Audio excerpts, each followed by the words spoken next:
여러분 안녕하십니까. 아침의 매일경제, 저는 이상훈입니다. 지금까지 치러진 지방선거 가운데요. 두 번째로 낮은 투표율이었습니다. 유권자들은 왜 투표소에 가지 않았을까요? 표를 달라는 후보들의 그 호소 자체를 외면한 건데요. 이것도 민심일 겁니다. 정치인들에게요. 큰 과제가 지금 눈앞에 던져졌습니다. 자, 오늘 아침의 매일경제는요. 지방선거 결과 집중적으로 분석해 드리겠습니다. 그럼 먼저 일면 기사입니다. 자, 역시 지방선거 결과 전체적으로 평가를 담은 기사입니다. 지방 권력도 교체됐다. 민심은 야당을 심판했다. 그러니까 지방 권력 교체라는 의미 거기에 더해서 야당 심판을 한 선거라고 이렇게 적고 있습니다. 그러면서 승리한 후보들 얼굴 사진 있죠? 아래쪽에 보겠습니다. 지금 광역단체장, 그러니까 이건 어제, 그러니까 새벽 기준이에요. 오늘 새벽 기준. 결과가 다 나왔죠. 지금 뭐 11거 플러스 알파인데요. 지금 이거보다 더 늘어났습니다. 그리고 경기는 막판까지 접점. 정말 오늘 새벽까지요. 경기는 결과를 알 수 없었던 상황이었습니다. 다음 중앙일보 확인해 보겠습니다. 역시 일면 톱기사의 지방선거 결과 싣고 있습니다. 지방 권력도 교체. 앞선 제목과 똑같죠. 그런데요. 뒤가 좀 다릅니다. 윤석열의 여당 압승. 앞서서는 야당이 심판을 받았다는 부분을 강조했는데 여기서는 여당이 압승을 했다는 부분을 또 강조하고 있습니다. 좀 더 보죠. 오전 2시 15분 현재 기준으로 지금 삼고 있는데요. 좀 달라졌죠? 좀 앞진 상황이요. 민주당 4곳만 확실하다. 기초단체당도 여당이 강세. 여기서 하나가 추가됐습니다. 새벽에. 이번엔 한겨레입니다. 자, 이재명, 안철수 지방선거와 함께 치러진 국회의원 보궐선거에서 각각 승리했습니다. 나란히 원내 입성 성공, 이제 국회의원이 된 겁니다. 각각 개항을 분당과 보선 당선됐는데요. 차기 대선 재도전할 발판을 마련했다는 평가는 같이 받습니다만 상황은 아주 다르다. 그런 분석 나오고 있습니다. 마지막으로 조선일보입니다. 자, 이쪽 끝에 있습니다. 어제 투표용지 받으시고 약간 당황하신 분들도 있었을 것 같아요. 아니 이거 뭐 정당 표시도 없고 기호도 없고 교육감 선거도 어디 같이 치러졌죠? 진보 교육감 8년 독주 막 내렸다. 보수 7곳, 진보 7곳 우세, 3곳 경합. 뭐 아침에 이제 결과 다 나왔는데요. 4년 전과는 좀 다른 상황으로 결과가 나왔다. 이런 내용입니다. 자, 지금까지 일면기사 짚어봤고요. 오늘도 뉴스의 의미를 깊숙하게 짚어주시기 위해 특히 지방선거의 결과 그리고 각각의 후보들의 미래에 대해서 오늘 집중적으로 짚어주시기에 아침부터 준비하셨는데요. 소개해드리겠습니다. 자, 먼저 화면 가장 왼쪽에 앉아 계십니다. 윤영걸 전 매경닷컴 대표 자리하고 계시고요. 그 옆에는요. 김상일 시사평론가 나와 계십니다. 그리고 세 번째 자리에는요. 박창한 장한대 교수 나와 계십니다. 자, 세 분 안녕하세요. 자, 아침의 매일경제요. 뭐 본격적으로 뭐 분석하기 전에 이 지방선거 결과 오늘 새벽, 그러니까 오늘 아침까지입니다. 아침까지 결과를 알 수가 없었죠. 근데 최종적으로 결과 다 집계가 됐거든요. 그래서 그 결과 광역단체장 기준으로 한 곳씩 결과 전해드리겠습니다. 자, 화면 봐주세요. 자, 먼저 서울 보시죠. 서울시장 선거. 서울시장은 상대적으로 좀 빨리 나왔죠. 오세훈 후보입니다. 59.0%. 다음 부산입니다. 부산도 좀 일찌감치 결정된 상황이에요. 박형준 후보가 66.4% 국민의힘 후보죠. 됐습니다. 다음은 대구입니다. 홍준표 후보 당선인데요. 78.8%라는 압도적인 득표로 당선됐습니다. 인천입니다. 유정복 후보 51.8%. 당초에 인천은 좀 박빙 아니냐 했는데 결과는 그렇진 않은 것 같습니다. 다음 광주입니다. 강기정 후보, 민주당 후보죠. 74.9% 역시 압도적인 승리를 거뒀습니다. 다음 대전 보시죠. 이쪽 화면에 있습니다. 이장우 국민의힘 후보 51.2%. 여기는요. 표차를 보시면 그렇게 크지 않았죠. 그러니까 굉장히 접전을 벌인 상황입니다. 다음 보겠습니다. 울산시장입니다. 김두경 국민의힘 후보 59.8%로 상대적으로 큰 표 차이로 승리를 했습니다. 다음은 세종시입니다. 최민호 국민의힘 후보 52.8%. 당초 세종은 민주당 우세지 이렇게 꼽히던 곳인데 결과는 좀 다르게 나왔습니다. 다음 보겠습니다. 자, 오늘 새벽까지 알 수 없었던 곳입니다. 보면요, 민주당 김동연 후보 49.1%, 국민의힘 김은혜 후보 48.9%, 표차는 8천여 표입니다. 8천여 표. 그 인구가 많은 경기도에서 이 정도 표차의 승리 나온 겁니다. 다음은 강원 보시죠. 김진태 국민의힘 후보 54.1%로 승리했습니다. 이번엔 충청도로 가볼까요? 중북지사인데요. 김영환 국민의힘 후보 58.2%로 승리했습니다. 표차가 좀 납니다. 다음은 충남입니다. 김태훈 국민의힘 후보 역시 53.9%로 좀 차이가 나는 승리 좀 거뒀습니다. 다음은 전북지사인데요. 김관영 민주당 후보 82.1%입니다. 이럴 때 쓰는 표현이 있죠. 무려 82.1%의 승리를 거뒀습니다. 다음은 전남입니다. 김영록 민주당 후보 75.7% 역시 압도적인 승리죠. 다음은 경북으로 가보겠습니다. 자, 이철우 국민의힘 후보 78.0%, 앞서도 봤던 호남 지역과는 또 상반된 모습을 보여주고 있는 겁니다. 다음은 경남 보겠습니다. 박한수 국민의힘 후보 65.8%로 승리했습니다.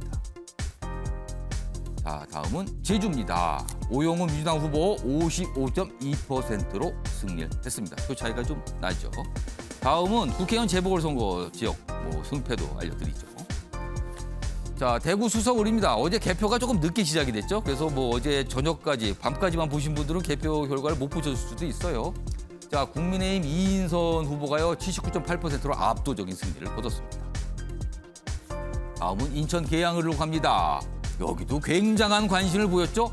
이재명 민주당 후보가 55.2%. 그동안 나왔던 지지율 여론조사보다는 좀 차이가 나게 승리를 거뒀는데요. 여기에 지금 많은 분석들 지금 오늘 각 언론사들이 지금 이 시간에도 하고 있을 겁니다. 지금. 다음은요, 경기 성남 분당갑입니다. 안철수 후보가요, 국민의힘 후보가 62.5%로 큰 표 차이로 승리를 거뒀습니다. 다음은요, 강원 원주 갑입니다. 자, 국민의힘의 박정하 후보가 57.8%로 승리를 거뒀습니다.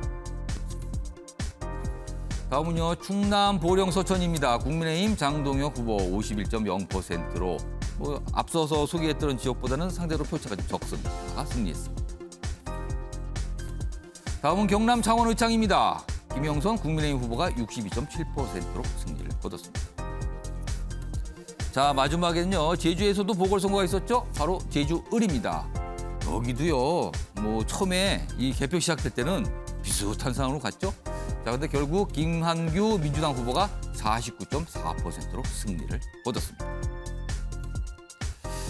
자, 지금까지 어제 있었던 지방선거 광역단체장 결과, 선거 결과, 그리고 국회의원 보궐선거 결과까지 전해드렸습니다. 자, 그럼 지금부터요, 아침의 매일경제 본격적으로 출발하겠습니다. 키워드 보시죠.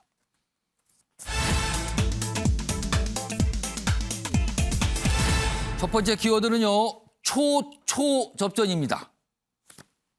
이게 그냥 통상 비슷비슷하면 접전이잖아요. 근데 거기에보다 더 치열하면 초접전입니다. 그런데 이거는요, 초접전이라는 표현도 부족합니다. 그래서 하나 더 붙였습니다. 초접전입니다. 자, 기사 먼저 하나 좀 소개해드리죠. 바로 경기도지사 선거입니다. 경기도지사 선거는 이 기사대로 이런 평가 받았죠. 보겠습니다. 자, 윤심을 받은 김은혜, 명심의 김동연, 이렇게 대결이 벌어진 거죠. 그래서 윤심 대 명심 대결, 대리 대선이다, 이런 평가를 받았는데요. 개표 내내 초접전, 대선 반박이었다, 그렇습니다. 그런데 결과를 보니까요, 대선보다 더 치열했습니다. 그래서 초접전입니다. 여기 보면 여긴 중간 상황까지만 적어놨습니다, 지금. 근데 이미 결과 나왔죠. 자, 다음 화면으로 선거 결과 좀 보시죠. 자, 여기를 좀 봐주세요. 방금 전에 소개 들었는데 다시 한번 보겠습니다. 여기 보면 먼저 표차를 좀 봐주세요. 8,081표입니다. 10,000표 안 됩니다. 각각의 후보가 얻은 표는요, 280만 표를 훌쩍 넘깁니다. 근데 표차가 이 정도 나는 거예요. 그럼 비율로 따지면은 49.1%, 48.9%. 거의 같습니다. 거의. 자, 이걸 보고 어떻게 표현할까? 이게 진 쪽은 석패, 이긴 쪽은 신승, 뭐 이렇게 표현을 하죠. 통상적으로. 이런 결과가 나왔습니다. 지금 개표율이 99.8% 기준입니다. 거의 다 된 겁니다. 이 정도면요.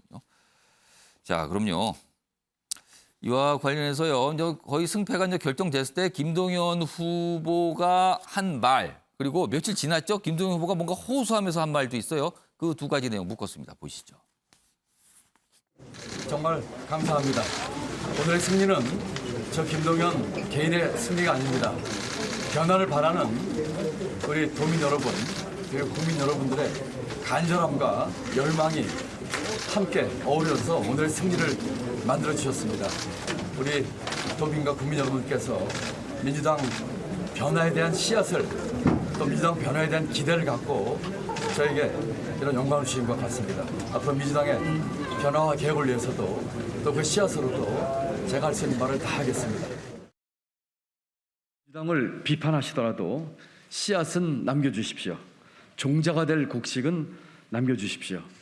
우리 민주당에 실망하신 국민 여러분께 호소드립니다.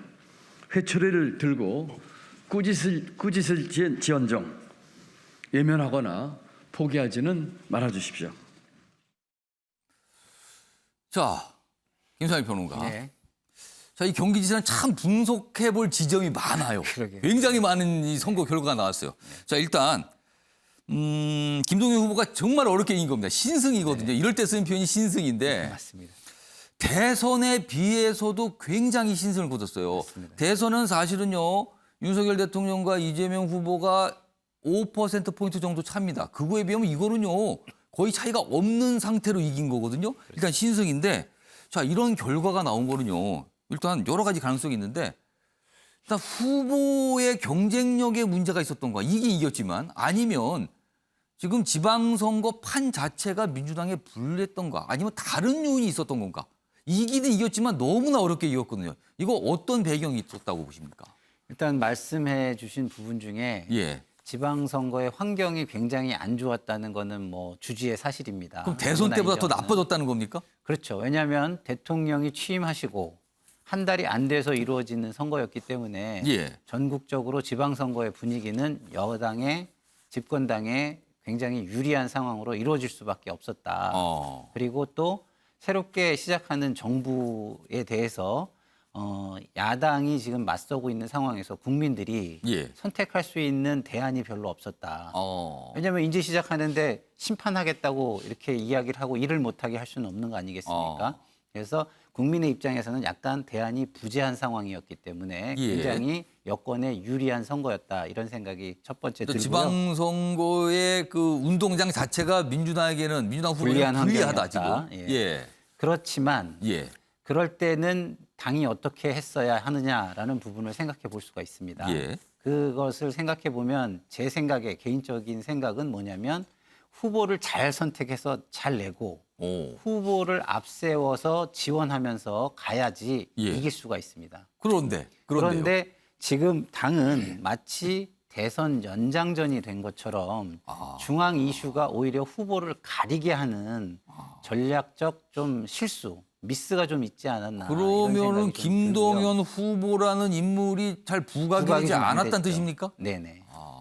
예를 들어서 김동연 후보가 경제 전문가고 예. 그다음에 예산 전문가 아니겠습니까? 예. 그러면은 지난번 추경 같은 경우에 세입 부분에 굉장히 문제가 많았고 뭐 대국민 뭐 사기에 가까운 그런 예. 부분이 좀 있었어요. 예. 그러면 그것을 윤호중 비대위원장이 이야기할 게 아니라 비대위를 열어서 마이크를 김동연 후보에게 줬다면 어땠을까? 뭐 이런 것들이 후보의 있죠. 장점을 좀 부각시키는 그렇죠. 모습. 예, 후보를 앞세우고 갔다면 어땠을까? 그리고 이번 지방선거의 그 결과가 좋은 데들을 보면 예. 대부분 중앙하고는 좀 멀리 하려고 했던 후보들이 결과가 좀 좋았다 이런 생각이 들고요. 막판에 김동연 후보도 조금 거리를 두는 모습이 예, 있었죠. 네, 네. 그리고 마지막으로 그나마 그래도 다행이었던 것. 예. 그나마 선전한 후보들이 있었던 것, 선전한 곳이 있었던 것은 낮은 투표율에 좀 기인한다 이런 생각이 들어요. 아. 왜냐하면 투표율이 올라간다는 건 무슨 얘기냐면 중도층이 많이 선거장으로 나온다는 얘기인데 이런 대선의 연장선 그리고 집권 초의 선거에서는 중도층은 집권 세력을 좀 밀어줄 수밖에 없는 환경이 될 것이다라는 측면에서 야당 지금의 야당에게는 다행이었다. 그럼 왜? 경기도지사 선거를 민주당이 승리한 것도 그 낮은 투표율에 덕을 그렇죠. 봤다라고 예. 봐야 됩니까? 그럼? 예. 왜냐하면 기본적으로 현역 지자체장들이 예. 민주당이 굉장히 많습니다. 예. 그 얘기는 무슨 얘기냐면 조직 동원력, 현장으로 지지자를 끌어내는 능력에 있어서 좀 앞설 수밖에 없는 상황이었다라는 측면에서 좀 다행이었다 이런 생각이 듭니다. 자, 뭐 여러 갈래 이제 의미 분석, 배경 분석을 했어요. 이기긴 이겼지만 굉장히 어렵게 이긴 거란 말이에요. 그래서 그 이유가 무엇일까 여러 가지 분석을 해주셨습니다. 자, 이번에는요 박주환 교수님, 김동연 후보가 선거를 앞두고 호소를 하면서 씨앗 많은 민주당에 남겨달라. 어떻게 보면 이제 본인이 씨앗이 된 셈이 됐어요. 승리를 했으니까요. 김동연 후보 사실은 올해 있었던 3월에 있었던 대선에 출마했지만 중간에 단일화 하면서 중도 포기를 했죠. 이번에 정말로 진정한 대선주자 반열로 이번 지방선거 결과를 통해서 올라간 겁니까? 아니면 아직은 좀 더 부족한 면이 있다고 보십니까? 뭐 저는 민주당의 리더십이 붕괴돼 있는 상태에서 예. 굉장히 좋은 카드 하나가 생겼다. 민주당으로서는 향후 대선을 앞둔 카드 하나가 생긴 거다 지금. 네, 그렇게 평가할 수밖에 없습니다. 이재명 후보가 리더십에 상처를 입었습니다. 분명히 상처를 입었다고 예. 평가를 해야 될 것 같고요. 어. 자, 그리고 어제 그 당선 인사에서도 국민들 앞에 한없이 이제 뭐 그 사과하고 반성하겠다 뭐 이런 얘기를 했단 말이죠. 예. 자, 그러면 근데 오늘 아침 7시에 이 김동연 후보는 당선 예. 인사에서 뭐라고 그랬냐? 변화와 혁신을 주문했습니다. 당에다가. 바꾸겠다라는 뜻이네요. 그렇게 주문을 했습니다. 자, 그러면은 명백한 거예요. 앞으로 이재명 후보와 김동연 이 당선인 간에 소위 연대가 어느 정도까지 형성되느냐에 따라서 리더십이 빠르게 당내 리더십이 다시 복구될 수도 있고 자칫하면 그 어떤 그 당내 투쟁에서 예. 책임 공방에서 예. 김동연 후보는 이제 벗어나게 됐지 않습니까? 그렇죠. 아무래도 승리했으니까요. 승리했고 그다음에 도정을 맡아야 되기 때문에 예. 당에 깊숙이 개입할 수는 없단 말이에요. 자, 그렇게 되면 민주당이 앞으로 겪을 혼란으로부터 벗어나면서도 그다음에 변화와 혁신을 주문하는 당내 소위 말하면은 중도 혁신파를 구심점 역할을 할 거다. 이렇게 놓고 본다면은 다음 대선의 유력한 후보로 급부상하는 이런 결과를 낳을 수밖에 없을 거다라고 봅니다. 지금 많은 인물을 놓고 대선 얘기를 하는 건요. 지방선거는 4년마다 열리잖아요. 대선은 5년마다 열리잖아요. 근데 올해 같은 해에 열렸어요.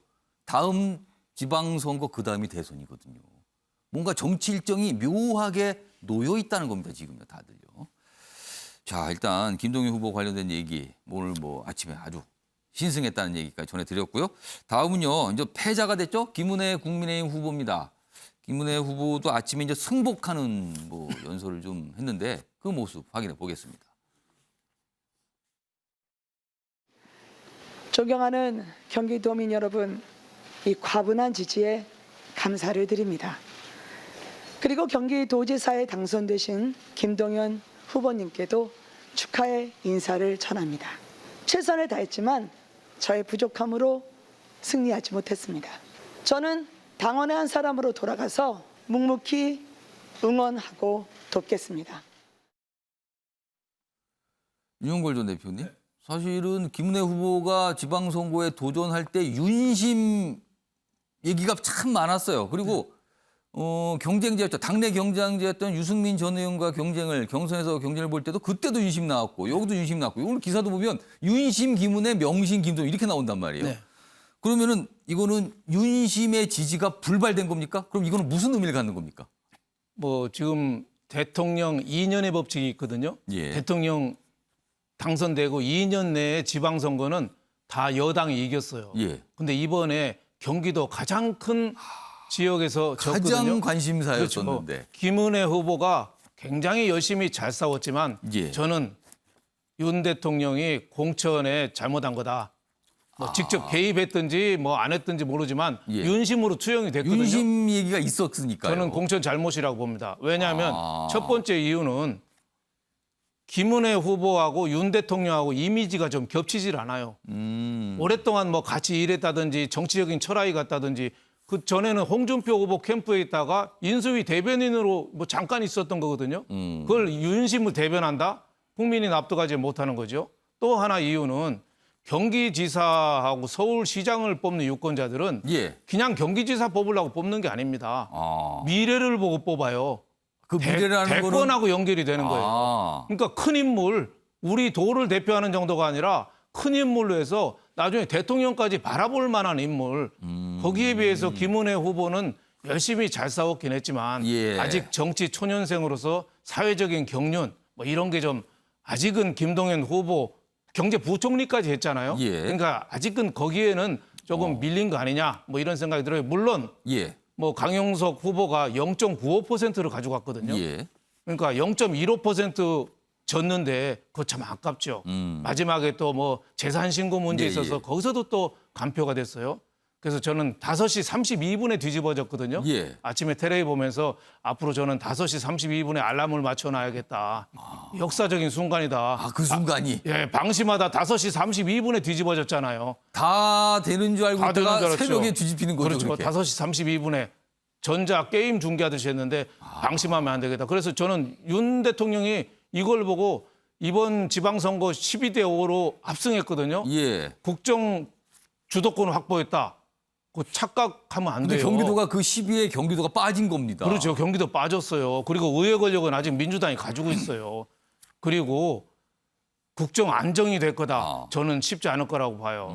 야당이 오히려 더 세게 나올 가능성이 많아요. 그래서 이번 공천 예. 강원도지사를 만약에 KBS 앵커 출신 초년생 황상무 씨를 첫 번대로 전략 공천했어 봐요. 예. 김진태 후보가 이렇게 이긴 것처럼 이길 수 있었을까요? 아. 이광재 후보가 만만치 않은 사람인데 옛날 강원지사를 했던 그렇습니다. 사람인데 이번에 압도적으로 눌러버렸잖아요. 아. 아무리 윤 대통령 지지도가 높다더라도 예. 순리를 순풍을 타고 돛을 세워야지 순리를 거꾸로 세워서는 예. 누구를 해도 안 된다. 그래서 만약에 저는 경기지사를 만약에 저 원희룡 원희룡 전 제주지사. 지사나 안철수 후보나 차라리 유승민을 놔뒀으면은 오히려 중도층이나 이런 데를 더 표를 소구할 수 있을 좀 것 같아요. 뭔가 상황이 달라질 수 있었다. 그렇죠. 그렇게 했으면은 윤심 플러스 중도층까지 더 어필했을 건데 김은혜 후보가 열심히 잘하고 저도 참 뭐 여기 방송에서 같이 일했지만 좋은 예. 분이긴 하지만 예. 뭔가 2%가 부족했다. 그게 조금 근소한 차로 떨어진 거 아니냐 이런 생각이 들었습니다. 자, 김상일 평론가. 네. 잠깐 언급하셨는데요. 현실적인 얘기를 좀 해보겠습니다. 네. 경기도의사 선거 무소속으로 나온 강훈석 후보 네. 한 5만 표 좀 넘게 얻었어요. 예. 근데 지금 여기 표차가 8천 표 정도 났죠? 근데 강용석 후보하고 김은혜 후보는 물론 안 됐지만 단일화 얘기가 있었거든요. 네. 만약에 단일화를 했다면 네. 가정입니다. 그리고요. 막판에 나왔던 이 재산 공표 문제 있지 않습니까? 이게 없었다면 네. 결과가 어땠을까? 이 두 가지 만약은 어떻게 생각하십니까? 일단 뭐 결과가 나와 있는 상황이라 예. 만약에라는 게 참 어려운 일입니다. 예.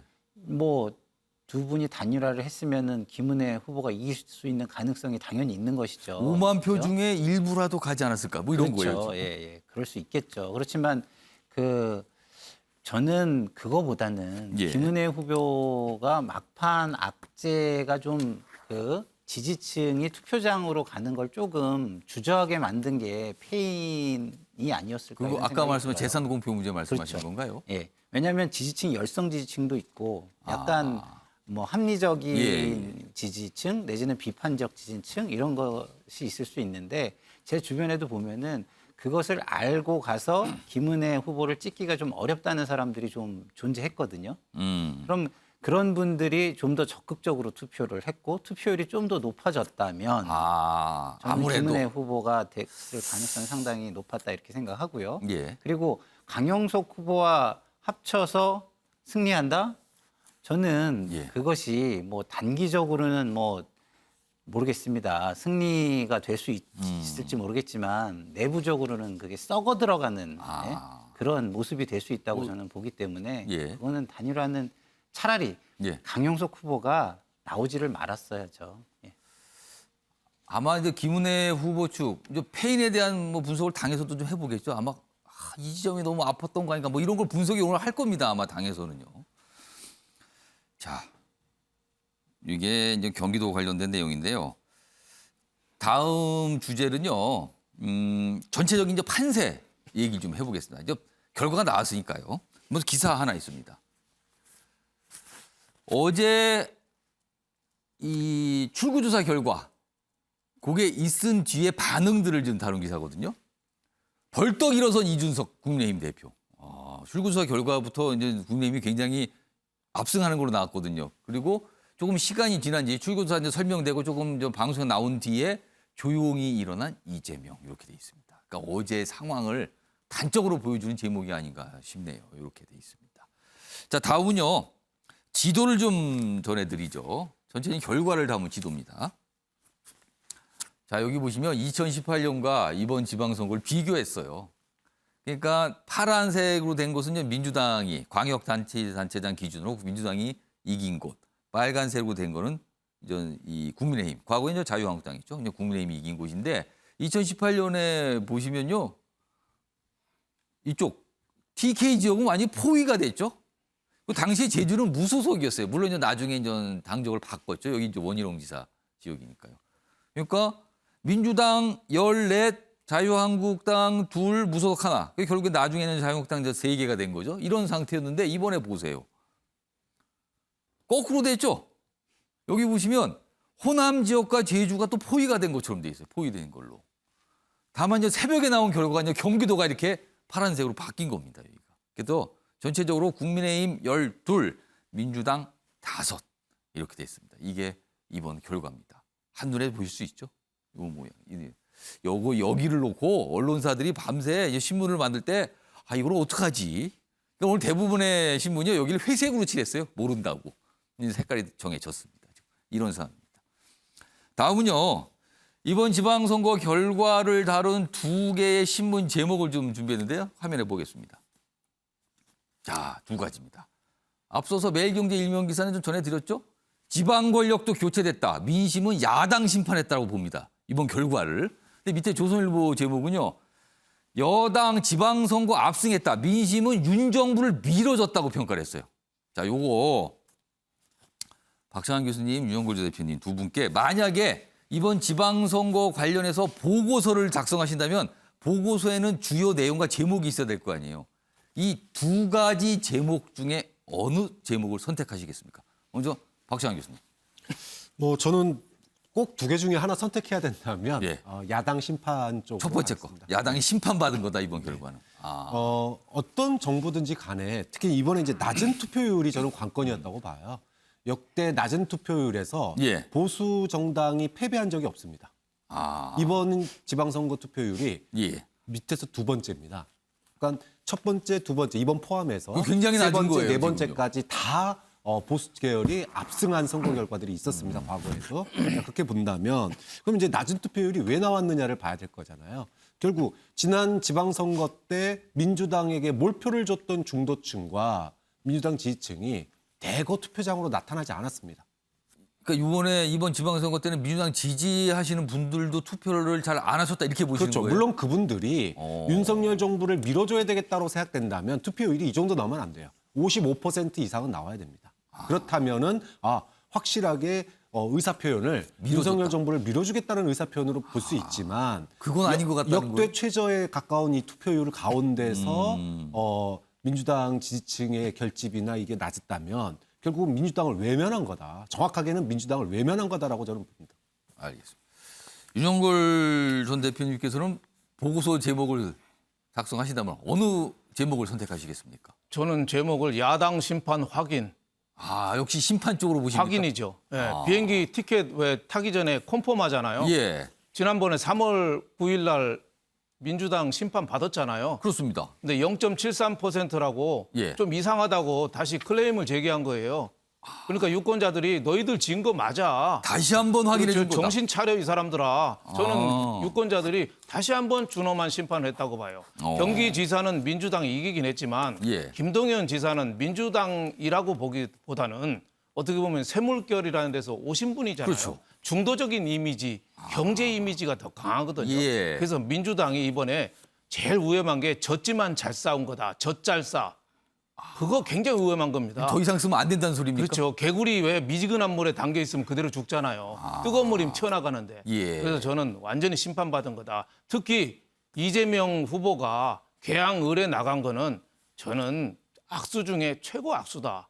그 지방선거를 정권 대선으로 판을 키워버린 거다. 아. 그래서 전략도 잘못됐고 명분도 없고 예. 여러 가지로 저는 잘못된 민주당에 대한 예. 두 번째 심판이다. 이렇게 생각합니다. 그러니까 오늘 각 신문들이 일면에 이번 지방선거 결과의 의미를 삼는데 이 두 가지도 나눠져 있어요. 이건 심판 쪽으로 가는 쪽 이 신문 제목들이 있고요. 아니면 윤석열 정부, 윤 대통령에 대한 어떤 힘을 실었다. 이렇게 또 보는 제목들도 꽤 있거든요. 조금 갈려져 있는 상황입니다. 그러니까 두 가지 의미를 다 담고 있으나 이제 무게를 어느 쪽에 두는가 이게 좀 차이가 있는 것 같아요.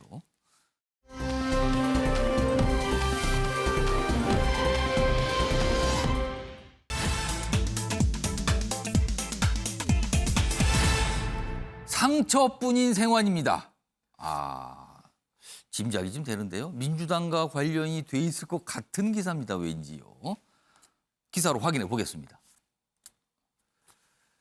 초선 이재명. 그렇군요. 국회의원 보궐선거에 당선됐으니까 이제 초선 국회의원이 된 거예요. 그런데 빗바랜 당선, 당권 도전 가시밭길 예고다. 그러니까 대선 패배 석 달 만에 정계 복귀를 한 겁니다. 근데 민주당 텃밭에서 간신히 승리했다고 돼 있어요. 간신히. 그러니까 등판 효과도 없었다. 수도권에서. 지방선거 패배 책임 부담 뭐 이런 게 얘기가 나올 수 있다. 이런 부담이 있다는 겁니다. 자, 그럼요. 어제 이재명 후보의 모습 뭐 여러 가지 모습이 있었는데요. 영상으로 준비했습니다. 보시죠. 실구조사 결과 어떻게 보시나요? 예상하셨던 결과인가요? 위원장이 전당대회에 나오시나요?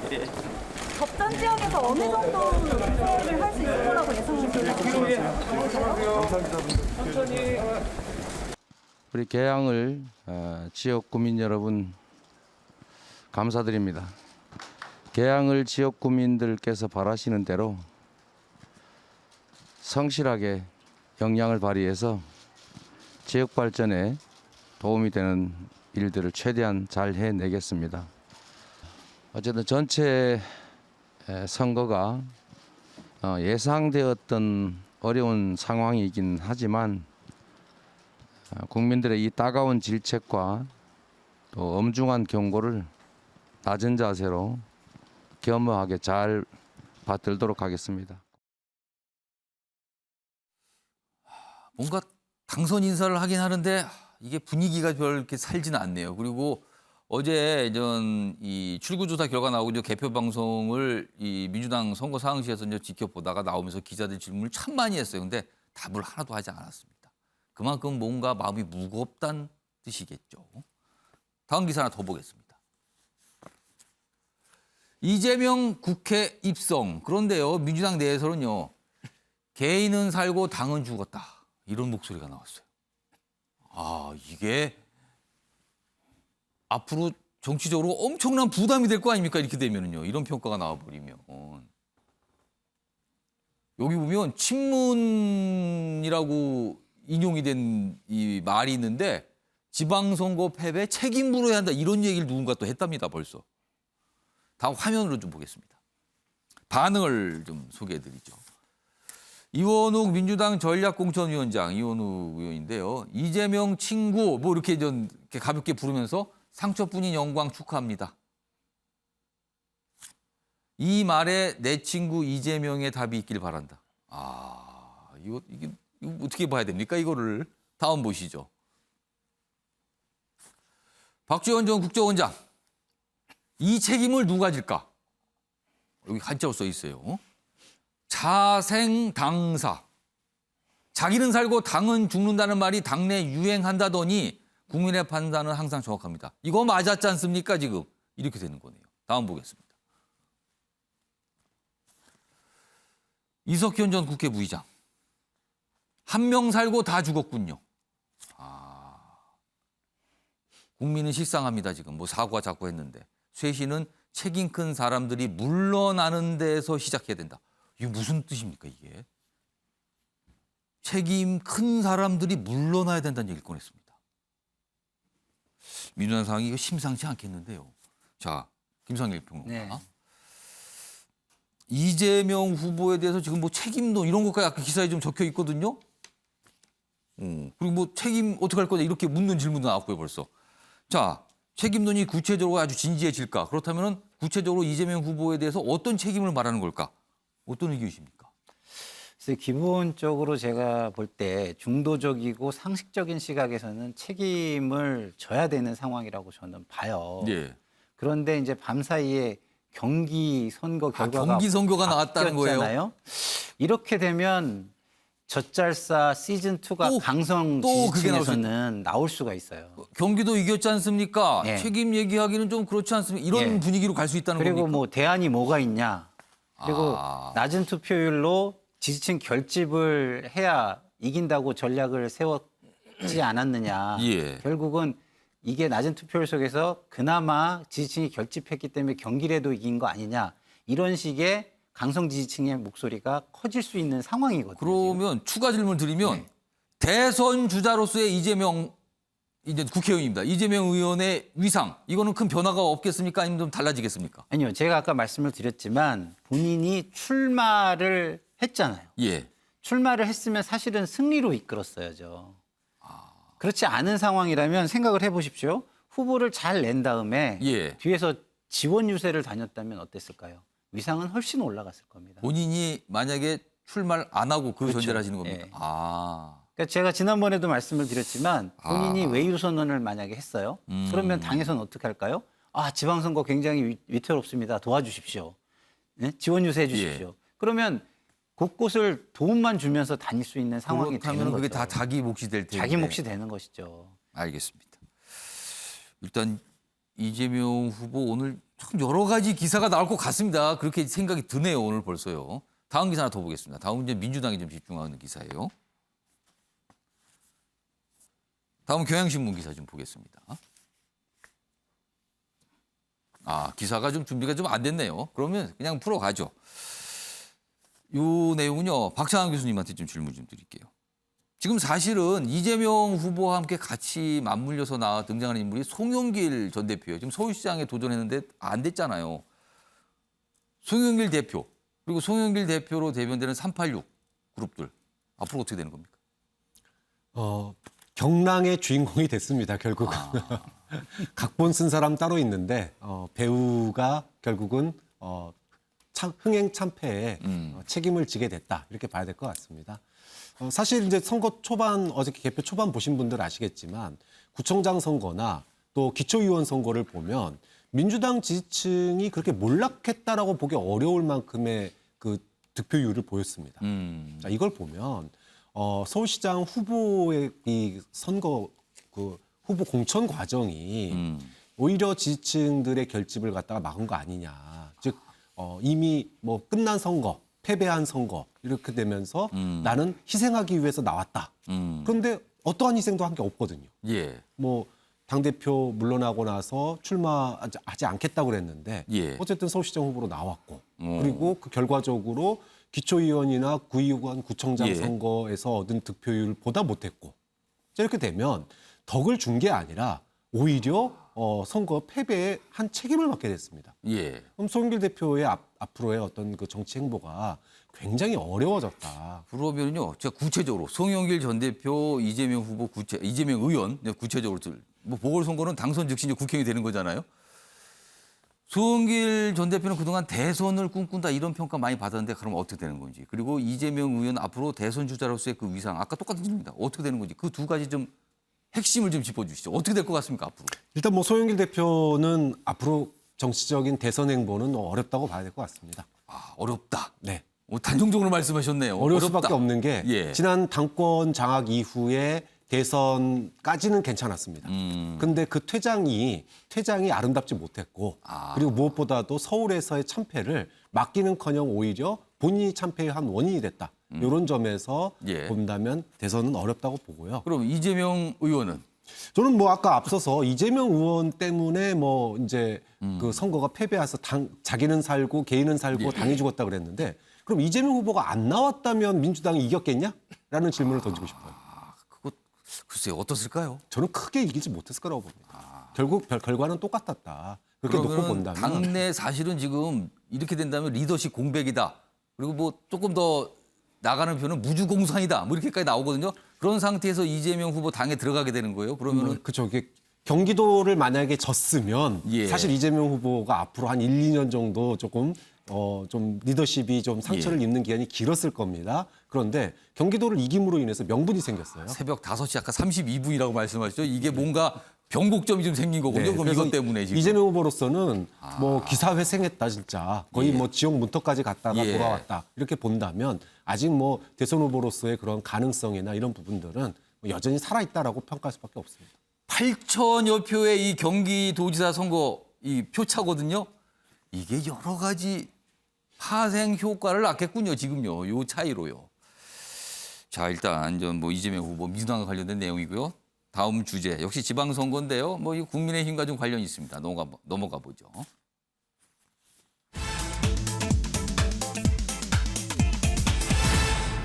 이번 키워드는요. 4선 시장입니다. 원래 지방선거에서 뭐 시장, 도지사는 3선밖에 못해요, 법적으로. 그런데 이번에 서울시장에서 당선된 오세훈 시장은 좀 상황이 다르죠. 중간에 공백기가 좀 있었거든요. 그래서 이번에 4선 시장이 됐습니다. 자, 기사로 좀 확인해 보죠. 첫 4선 서울시장 날개단 오세훈. 자, 여기서 말한 날개, 요 날개는 무슨 날개일까? 뒤에 있죠? 차기 대선 향해 앞으로 날아갈 거다라는 뜻입니다. 대선의 날개라는 거예요. 이변은 일어나지 않은 채 뭐 무난하게 승리했다 이런 평가받죠. 자, 과거에 보면 무상급식 투표로 긴 정치적 암흑기를 맞았어요. 작년 보궐선거로 재기에 성공했고요. 다시 한번 믿고 지지해 준 서울시민 여러분께 진심으로 감사. 이번에는 어떻게 보면 재기 일단 성공인데 이번에야말로 완벽한 재기 성공. 뭐 이렇게 평가를 받게 되는 거죠. 그러면은. 다음 기사 하나 더 있습니다. 자, 어제 당선 확정되고 기자들이 또 물어보죠. 4선 서울시장 날개단 오세훈 역시 같은 제목인데 뒤에 있습니다. 차기 대선 주자라고요? 이 질문에 성급한 말씀이십니다. 이렇게 신중한 입장을 보였습니다. 자, 그럼요. 오세훈 시장의 이야기 들어보시죠. 예, 다시 한번 이렇게 믿고 성원을 보내주신, 지지를 보내주신 서울 시민 여러분들께 정말 진심으로 고개 숙여서 감사 인사부터 올리겠습니다. 감사합니다. 좀 더 가속도를 붙여서 제가 마음속에 품고 있었던 일들을 하나하나 해나가도록 하겠습니다. 차기 대권 주자로 입지 굳혔다 이런 평가도 많이 나오는데 이에 대해서는 좀 어떻게 생각하시는지 궁금합니다. 예, 저로서는 굉장히 사치스러운 그런 생각이다 하는 마음가짐으로 대하고 있습니다. 거의 모든 언론이 오세훈 시장의 당선을 대선과 연결짓고 있습니다. 지금요. 앞으로의 대선. 자, 김병민 국민의힘 광진갑 당협위원장 나오셨습니다. 네. 어제까지 오세훈 캠프에서 일 좀 하셨죠, 지금요. 아마 네. 어제 밤늦게까지 일이 있으셨던 것 같은데 질문 좀 드릴게요. 4선, 사상 최초의 4선 전 서울시장이 됐는데 4년 뒤에 지방선거가 있고요. 그리고 1년 더 지난 지 지금부터 5년 뒤에 대선이 있습니다. 자, 그럼 그 4년 뒤 지방선거 때 오세훈 시장이 한 번 더 시장하겠다고 뛰어들 건가? 아니면 여기까지고요. 그 다음 해인 대선을 뛰어들까? 이게 지금 벌써부터 많은 분들이 얘기를 하고 계세요. 오세훈 시장의 앞으로 미래, 그리고 정치적 행로 어느 방향입니까? 네, 지금 얘기하기 너무 성급한 상황, 그리고 선거 내내 대통령 선거에 관한 질문들이 있을 때마다 사치스러운 생각이라는 표현들을 늘 해왔습니다. 이제 사치 끝났잖아요, 이제. 어제도 마찬가지였던 상황이고요. 이게 비단 선거 때였기 때문에 이렇게 얘기를 하는 것이 아니라 지난 1년 정도의 보궐선거 당선 이후에 기간이 주어졌을 때는 이제 다시 한번 일할 수 있는 하나의 바탕이 된 겁니다. 당시에는 서울시 의회 의원들이 민주당이 100석이 넘는 의석을 점하고 있기 때문에 하고 싶은 일이 있더라도 시의회의 발목 잡기 때문에 힘껏 해나가지 못하는 한계가 있다는 걸 많은 국민들이 아셨을 겁니다. 하지만 이번 지방선거를 통해서 압도적인 승리를 다시 한번 거머쥐게 됐고 서울시 구청장이 절반 가까이를 국민의 절반이 넘게 절반 이상입니다. 지금 나오는 거 보면요. 국민의힘이 가져가게 됐고 서울시의회도 마찬가지로 상당한 의석들을 확보하게 됐거든요. 그 말인즉슨 이제야말로 오세훈 서울시장이 국민과 시민께 약속했던 일들을 가시적으로 성과를 보여드리느냐 아니냐에 대한 성과와 결과에 따라서 앞으로의 정치인 오세훈의 입지들은 달라지게 되는 거죠. 그러니까 지금이야말로 오늘부터 시장으로서 정말 하고 싶은 일 할 수 있는 때가 왔다는 뜻입니까? 그렇죠. 지금 이제 새롭게 이 직무에 복귀하게 되는 이 4선 시장으로서의 임기는 7월부터 시작이 되겠습니다만 이제 오늘부터 오세훈이라고 하는 정치인 서울시장이 어떤 성과를 보여주는가 중요할 것이고요. 제일 첫 번째는 부동산 문제 해결에 대해서 많은 국민들이 정말 염원하고 갈망하고 있는데 여기에 대한 시동을 걸었지만 아직 가시적인 성과가 하나둘씩 나타나진 않고 있습니다. 이거를 한 적어도 1년, 2년 내에 어떤 성과를 보여줄 것인가가 핵심이고요. 이번 선거 기간 내내 가장 강조했던 게 바로 약자와의 동행, 약자 특별시를 만들겠다는 얘기였습니다. 민주당이 말로는 서민정당을 외치고 있지만 그렇게 서민들과 함께하지 못했던 일들을 짚어가면서 임기 4년 동안 가장 어렵고 힘든 분들과 함께하겠다는 의지를 피력했거든요. 그래서 이 약자와의 동행을 통한 서민들과 함께하는 서울시의 모습을 어떻게 그려내는지에 따라서 대통령 선거라는 건 하늘이 내리는 자리이기 때문에 그 이후의 일들은 뒤에 뒤따르는 것들이지 이걸 위해서 정치적인 메시지를 내거나 활동할 계획들은 아마 당분간 찾기가 어려울 것 같다 이런 생각입니다. 그러니까 역시 캠프에 계셔도 이제 신중하게 4년 동안 시장으로서 일 정말 잘해야지 뭐가 기회가 올 듯 말 듯한 거 아닙니까? 너무 빠릅니다. 뭐라고 얘기 이 말씀이에요 지금요. 유영걸 전 대표님. 사실은 서울시장이에요. 국회에 있는 게 아니거든요. 항상 그런 거가 한계점이라는 얘기가 있고요. 그리고 지금 윤석열 정부가 출범한 지 얼마 안 됐어요. 대통령과의 관계 그리고 당에서 굉장히 주력을 떠는 이른바 윤핵관들과의 관계 이게 굉장히 미묘하게 갈 수도 있다 이런 얘기도 있는데요. 어떻게 보십니까? 뭐 싸울 때 싸우고 협조할 때 협조해야죠. 자기 대권 주자라고 생각하지 말고 나는 지금 서울 대통령이라고 생각했으면 좋겠어요.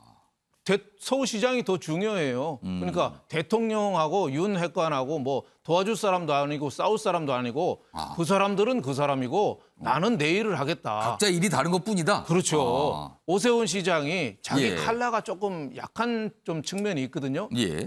제가 보기에는 이번에 그걸 좀 보여줘야 돼요. 대권으로 나가려면은 역경 극복 스토리가 있어야 됩니다. 오세훈 시장이 좀 기공자 스타일이잖아요. 이미지가. 그리고 서울에서만 국회의원 시장을 했고 전국적인 이미지도 없거든요. 그러니까 윤석열 대통령이 대통령 된 이유가 뭐예요? 나는 사람에 충성하지 않는다. 그래갖고 대통령하고도 싸우고 추미애 장관하고도 싸우고 조국 장관하고도 싸우고 끊임없는 투쟁 속에서 얻어낸 거잖아요.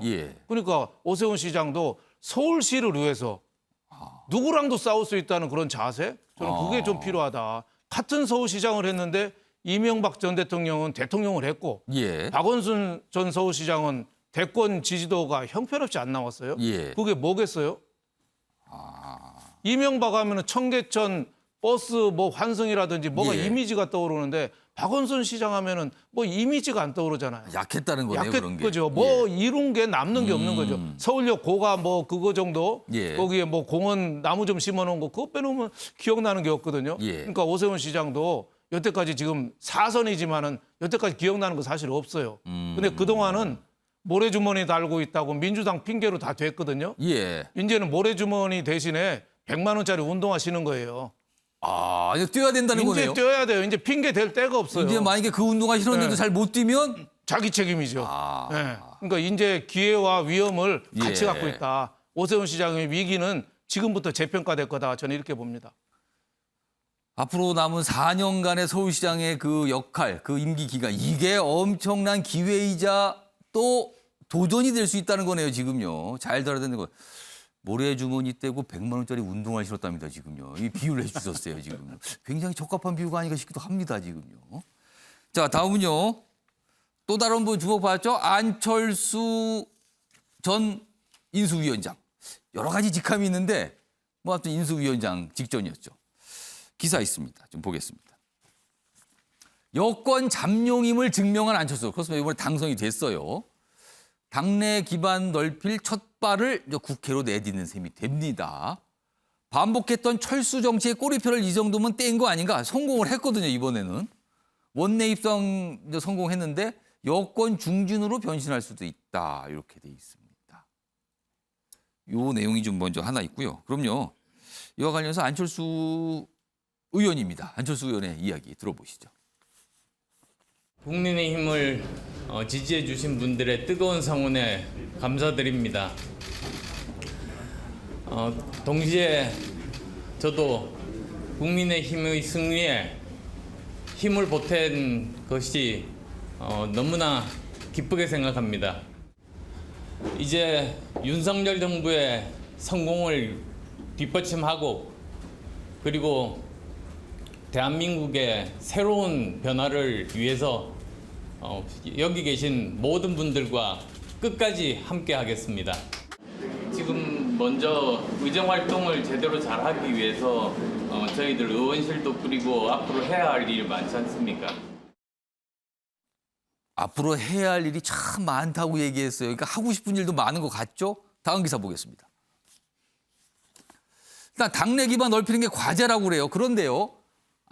무난한 승리에도 당권까지 가려면 허업로가 있다. 다음 목표가 당권 아닌가? 근데 허업로다. 왜? 너무 무난하게 이긴 거 아닙니까? 정치에서요. 힘들고 도전과 도전 속에 이겨야지 이게 힘이 되는데 너무 좀 무난하게 오셨네요. 이러면은 이게 여러 가지 설명을 해야 돼요. 좀 더 보죠. 여기 보면 당내 기반이 약해서 친윤계와 화학적 결합할 수 있을까? 이게 과제라는 거예요. 이런 가운데요. 다음 보겠습니다.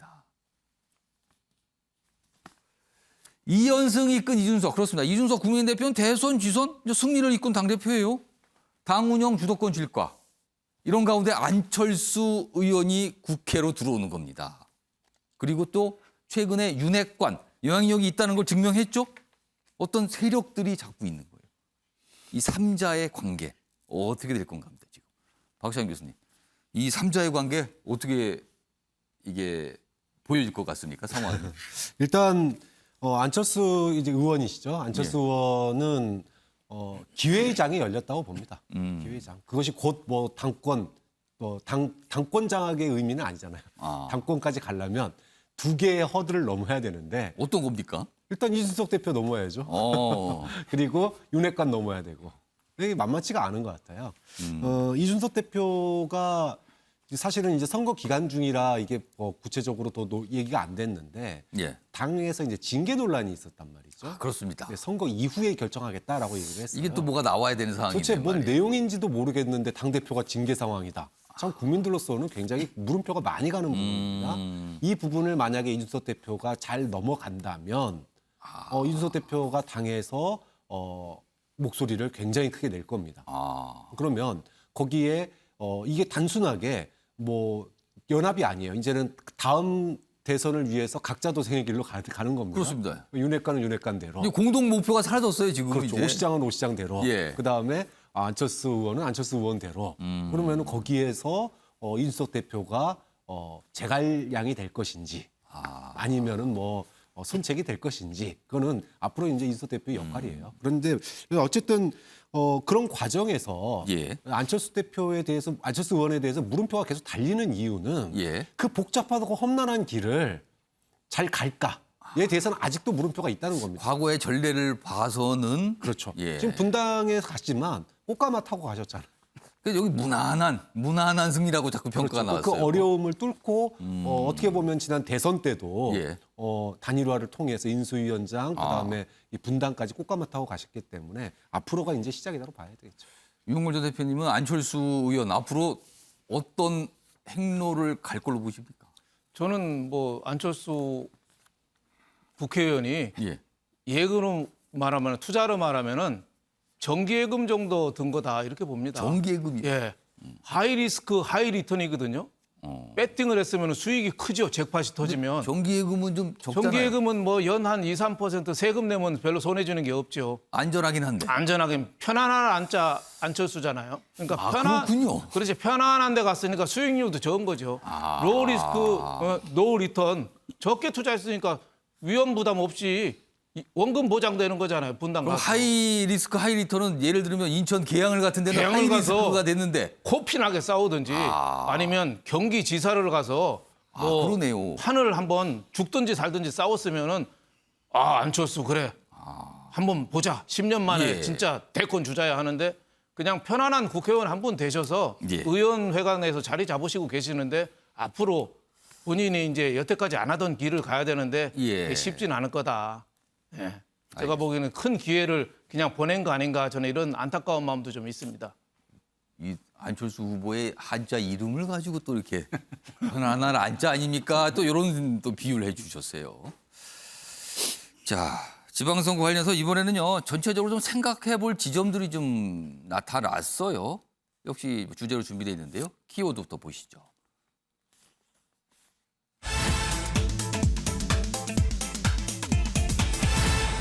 더 갈라졌답니다. 이게 분열이 더 심해졌다는 뜻이 되는데요. 자, 몇 가지 좀 주제들이 있습니다. 먼저 첫 번째 보시죠. 투표율을 좀 다루고 있습니다. 자, 방송 시작할 때 말씀드렸죠.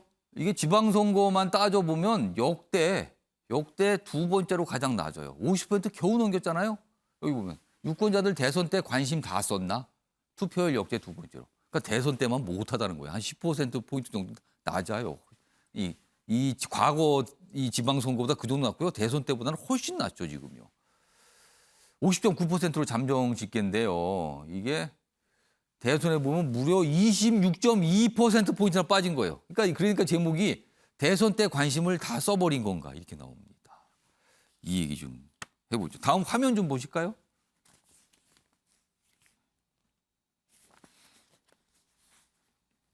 네, 여기 보시면 투표율 하위 지역을 좀 꼽아보면요. 광주, 대구가 눈에 띕니다. 영호남의 어떤 상징적인 지역들 아니에요? 그리고 각각의 정당의 텃밭인데 의외로 낮아요. 광주는 특히 더 낮습니다. 자, 김성일 평론가. 네. 이 광주, 대구 투표율이 제일 낮은 쪽에 지금 속하는데 이거는 무슨 의미가 있다고 봐야 될까요? 그러니까 그 두 곳은 뭐 이미 승부가 일찌감치 결정이 됐다고. 아예 뭐 그냥 굳이 안 해도? 예, 굳이 안 해도 여긴 이미 끝났다 이렇게 생각을 좀 하는 부분이 있는 것이고요. 그리고 저 두 곳이 전체적인 선거의 그 투표율을 좀 끌어내리기도 했겠지만 예. 그걸로는 설명하기 부족할 정도로 낮은 투표율이 낮았습니다. 굉장히 낮은 거예요. 말씀을 드릴 수 있겠습니다. 그건 왜냐? 지난 대선에서 굉장히 양 진영이 예. 진짜 뭐 올 아웃 워 예. 전면전을 했잖아요. 예.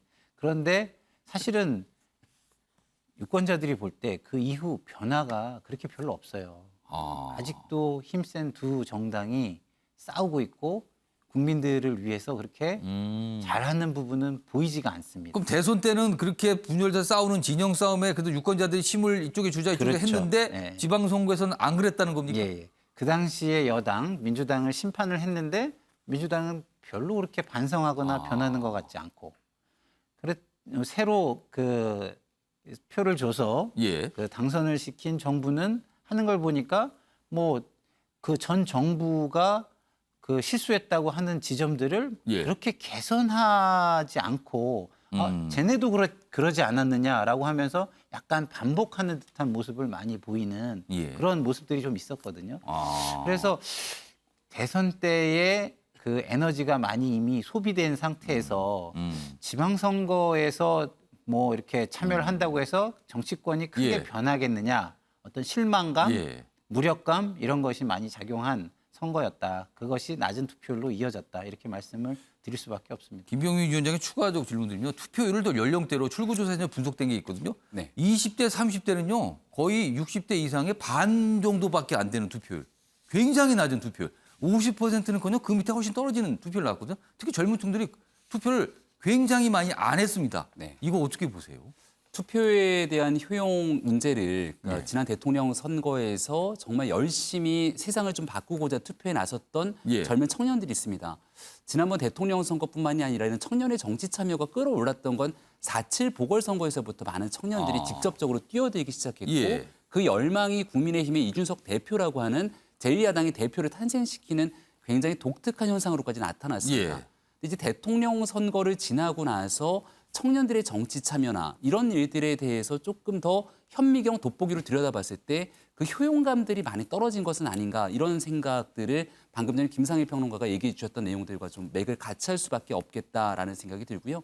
청년들이 가지고 있는 여러 고민들 중에 일자리의 문제도 있겠습니다마는 보궐선거부터 대통령 선거에 이르기까지 가장 중요한 정책적 이슈 한 가지를 꼽으라면 누가 뭐래도 부동산 문제가 아직도 살아있을 겁니다. 예. 근데 그 부동산 문제에 대해서 여전히 해결하기 어려운 문제들을 지켜보면서 지방선거에 투표를 조금 주저주저했던 예. 경향들이 나타나지는 않았는가 이런 생각이 들고 결국 투표율이 낮게 된 것 또한 마찬가지로 유권자가 선택할 수 있는 본인들의 정치적 표현이거든요. 그러니까 여야 모두 왜 유권자들이 이번 선거에서 아예 투표장에 가지 않고 포기를 해버리는 상태로 오게 됐는지에 대해서는 면밀히 분석하고 고민할 지점들이 있다고 생각합니다. 다음 내용이요. 김병민 위원장 질문 드릴 테니까 좀 잘 좀 봐주세요. 이거 답을 좀 주셔야 돼요. 왜 이런지. 다음 기사 보겠습니다. 자, 이대남은 국민의힘, 이대녀는 민주당. 대선보다 더 갈라졌다는 겁니다. 대선보다 더 벌어졌어요. 여기 표 있습니다. 지금 이게요. 출구조사 결과를 분석한 내용인데요. 여기 보면 20대 남자, 20대 여자거든요. 근데 20대 남자가 민주당 후보를 지지한 거는 32% 조금 넘는데 반면에 국민의힘 후보는 65%. 이게 대선 때보다 더 갈린 거예요. 네. 더 심해졌어요. 그리고 반면에 20대 여자는요. 민주당 후보가 67%에 육박하게 지지했고요. 국민의힘 후보는 30%에 그칩니다. 이것도 더 커졌어요. 양쪽을 보면요. 이걸 가리고 보세요. 이건 같은 20대 아닌 것 같기도 보입니다. 이렇게 가리고 보면. 30대는 덜하지만 역시 비슷한 현상. 근데 그 이외에는 좀 다르게 나타나는 거죠. 특히 20대입니다. 김병민 위원장. 이거 각 진영, 각 정당의 책임 없습니까, 이거? 심각한 책임이 있죠. 그리고 앞서 이제 투표율이 젊은 층들에서 이제 낮게 나타났다는 얘기인데 그럼 이제 정치적으로 저관여층, 정치에 깊게 개입하지 않았던 사람들은 투표 좀 덜 했을 것이고 투표장에 나오셨던 분들은 굉장히 좀 정치에 몰입돼 있는 분들이 더 적극적으로 투표했을 경우에 큰 것 아니겠습니까? 여기에서 지난 선거를 통해 이대남이라고 불리웠던 또 젊은 남성들이 강조했던 모습들이 있고요. 이번 이재명 후보 같은 경우에는 선거 때 개딸들이라는 표현, 뭐 개혁의 딸들이라고 표현을 합니다마는 20대, 30대 여성들을 중심으로 해서 그런 분들이 여기에 좀 포함이 돼 있겠네요. 굉장히 강력하게 또 이 문제를 본인의 선거 캠페인으로 끌고 가기 위해 노력을 했던 것이죠. 이런 일들이 더 강화되면 될수록 정치적인 극단화 현상들이 나타나게 될 텐데 그래도 조금 다행인 점 하나는 선거 막바지에 이르러서 내각에 대한 구성을 윤석열 대통령이 여성에 대한 내각 비중들을 확 늘리기 시작하지 않았습니까? 생각이 조금 바뀌었다라고 있는 그대로 얘기를 또 꺼내놓은 바 있기 때문에 과거의 정치적인 메시지와 이 프레임들이 조금 전환되기 위한 시도들을 중앙정치부터 이제 한 걸음씩 나아가고 있다고 생각합니다. 자, 이렇게 뭔가 분열 양상이잖아요. 근데 우리나라에 아주 고질적인 분열 양상이 있죠. 지역 분열입니다. 대표적으로요. 경북지사, 전남지사 선거 결과를 좀 다시 한번 전해드리겠는데 보세요. 화면에 나가겠습니다. 경북지사 보면요. 이철우 후보, 그다음에 임미애 후보인데요. 표차를 보세요. 저렇게 차이가 납니다. 78, 22%. 이렇게 차이가 나죠. 다음은요. 전북지사 선거도 보죠. 역시 비슷하죠. 75.7, 18.8. 자, 이게 압도적인 승리라고 단순히 말하기에는 우리도 고민할 지점이 있는 게 아닌가. 영원한 분열 양상을 대체로 보는 거야. 그런데요. 이 지역에 지금 방금 화면 나갔는데 이렇게 험지에 도전하신 분, 상대적으로 패했지만 도전하신 분 두 분 보셨죠? 방금 나갔는데 여기 소개해드리면 임미애 민주당 경북지사 후보. 이분은요. 의성군 의원을 2번 했어요. 기초단체 의원 2번. 그리고 광역단체 의원도 1번 했어요. 그러니까 이 지역에서 이 경북 지역에서 계속 활동을 하셨던 분인 거예요. 이번에 도의사 도전했지만 역시 역부족이었던 거죠. 그렇지만 정말 진정한 험지에 도전한 인물이라고 보이는 겁니다. 지금요. 다음 보겠습니다. 자, 여기 이정현 전남지사 후보는요. 국회의원 3번 하신 분이죠. 그리고 2번은 호남에서 국회의원 당선되신 분이에요. 그리고 전 새누리당 대표 하셨죠. 이분도 호남 쪽에서 활동을 계속 하셨다는 뜻입니다. 그러나 역시 역부족으로 패한 거죠. 윤영걸 전 대표님, 박정현 교수님, 뭐 시간이 많지 않아서 한 1분여시 이 두 분 어떻게 좀 평가하시겠습니까? 저는 뭐 열심히 선전을 했지만은 그 힘이 워낙 안 됐다. 지금 지역 구도에서 극복할 수가 없었다. 한때 그 당 대표까지 한 친박이잖아요. 친박 인사고 전북에는 조배숙 의원, 전 의원, 그건 친노 인사죠. 그만큼 벽을 깨뜨리기 어려웠는데 저는 이제 중앙당에서 거물급을 좀 반대 좀 지역에 좀 내부 출마를 좀 시켰으면 좋겠어요. 노무현 대통령 떨어지는 데 갔었잖아요. 예. 김부겸 전 총리도 떨어지는 데 갔었잖아요. 대구에 계속 갔죠. 이번에도 저는 안철수 후보나 뭐 유승민 후보나 민주당에는 뭐 송영길 전 대표 같은 사람이 경상도 송영길 대표 가고 서울 가지 말고 또 안철수나 유승민 같은 분이 전남 전북에 가서 출마해서 예. 좀 그렇게 좀 그 붐도 좀 일으키고 예. 희생하는 모습을 좀 보였으면은 국민들이 훨씬 좀 낫을 텐데 너무 좀 땅 따먹기에 좀 그쳤다. 그런 좀 아쉬운 점이 있습니다. 박상현 교수는 이 두 분 어떻게 보면 굉장히 험난한 도전이었어요. 물론 낙선했습니다만 어떻게 평가하시겠습니까? 언젠가 빚을 발할 거라고 봅니다. 아. 과거에 바보 노무현이 예. 대통령으로 보답을 받았듯이 저렇게 험지에서 고생하시는 분들이 결국은 지역주의, 지역투표 성향의 완화라고 하는 그 결실을 맺을 때 분명히 저는 뭐 효과가 있을 거라고 보고요. 이분들은 어려운 줄 알고도 갔을 거예요, 거기를. 그렇죠. 예. 저는 앞에서 말씀하신 것처럼 똑같습니다. 좀 험지에 과감하게 도전하라. 특히나 이제 그 명망 있는 정치인들이 험지에 도전하는 게 국민들로부터 박수받고 그리고 다음에 또 정치적인 어떤 목표. 그러니까 지금 민주당 같은 경우에 3선 금지했지 않습니까? 예. 같은 지역 동일 지역 3선 금지했는데 예. 3선 넘으신 분들은 모조리 다 TK 가라. 이 정도 돼야 될 것 같아요. DK로 가라. 네. 그러니까 이걸 좀 소개해드린 이유가 상대적으로 지금 국회의원 보궐선거에서 두 분 이번에 국회 입성해서 의원 됩니다. 의원 되셨죠, 오늘부터. 근데 그거 좀 대비되는 거 아닌가? 뭐 이런 모습도 좀 있는 것 같습니다. 다음 기사가 몇 개 있는데요. 뭐 시간 관계상 소개만 드리죠. 다음 기사 보겠습니다. BTS가 백악관 들어서자 기자들 폼부터 꺼냈다. 주목받았다는 거죠. 지금 이게 아시아계 뭐 인종차별 이런 거에 대한 어떤 호소 이런 차원에서 백악관 방문해서 바이든 대통령과 만나서 이렇게 하트 표시라는 사진을 좀 남겼습니다. 다음 기사 보죠. 자, 한국 여행 가고 싶어요. 비자 받으러 줄 선 일본인들. 이제 여행이 이제 풀렸잖아요. 근데 비자 관광 비자 지금은 받아야 돼요. 그래서 이렇게 길게 줄을 서서 뭐 인기다 뭐 이런 기사입니다. 자, 아침의 매일경제 오늘은 여기서 마무리하겠습니다. 시청해 주신 여러분 고맙습니다.